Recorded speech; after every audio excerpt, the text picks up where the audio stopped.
ఇవాళ రైతు పాపం ఆత్మహత్య చేసుకున్నాడు.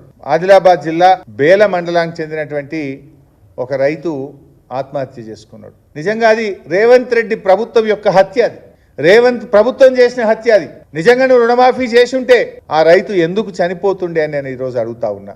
ఆ రైతు బేల మండలం సైదాపూర్ గ్రామం. ఆయన బ్యాంకోళ్ళు వచ్చి రోజు అప్పుగట్టని ఇంటికాడ బెదిరిస్తా ఉంటే వశపడక ఇవాళ పొద్దున్న లేచి బ్యాంకుకు పోయి బ్యాంకులోనే పురుగుల మందు తాగిండు. బ్యాంక్ అధికారుల సమక్షంలో బ్యాంకులో పురుగుల మందు తాగిండు. పాపం హడావిడిగా ఆదిలాబాద్ రిమ్స్ హాస్పిటల్ తీసుకుపోతుంటే మార్గ మధ్యంలోనే బ్యాంక్ అంటే ఇవాళ ఎందుకు చనిపోయింది ఆయనకు ఉన్నది 5 ఎకరాల భూమి. 3,50,000 బ్యాంకులో అప్పు తీసుకున్నాడు. రేవంత్ రెడ్డి చెప్పినట్టు 2 లక్షల మాఫీ చేస్తే ఇవాళ ఆ బేల మండల రైతు ఆత్మహత్య చేసుకునే పరిస్థితి వస్తుందా? ఈ రైతును చంపింది ఇవాళ కాంగ్రెస్ పార్టీ. ఇలాంటి ఎంతో మంది రైతులు ఇవాళ ఆత్మహత్యలు చేసుకుంటున్నారు. పైగా ముఖ్యమంత్రి అంటే రుణమాఫీ అయిపోయింది అంటున్నాడు. మరి నాగోరావుకు 3,50,000 అప్పు ఎందుకున్నది? రుణమాఫీ అయిపోతే ఎందుకు నాగోరావు ఇవాళ బ్యాంకుల వైపు పురుగుల మందు తాగాల్సిన పరిస్థితి వచ్చింది?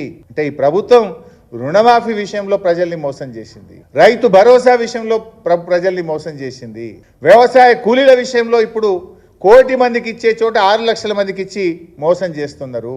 చివరికి రేషన్ కార్డులు ఇవ్వండి అంటే రేషన్ కార్డులు కూడా ఇవ్వకుండా పేదల ఉసురు పోసుకునే ప్రయత్నం ఇవాళ వీళ్ళు చేయడం అనేటువంటిది చాలా దుర్మార్గమైనటువంటిది.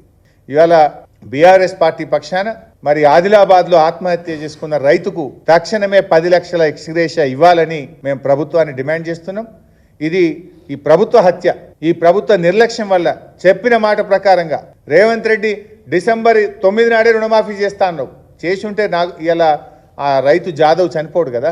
లేదు దేవుళ్ళ మీద ఒట్టుబెట్టి 15 ఆగస్టు నాడు రుణమాఫీ చేస్తా అన్నావు. నువ్వు చేసి ఉంటే ఆ గిరిజన రైతు జాదవ్ ఇవాళ చనిపోవాల్సిన అవసరం లేదు కదా.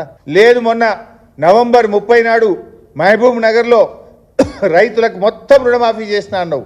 ఆ చెప్పిన మాట ప్రకారంగా బ్యాంకుల డబ్బులు పడితే ఇవాళ ఆ గిరిజన రైతు జాదవ్ చనిపోడు కదా. అంటే జాదవ్ మరణం ఇది కాంగ్రెస్ ప్రభుత్వ హత్య.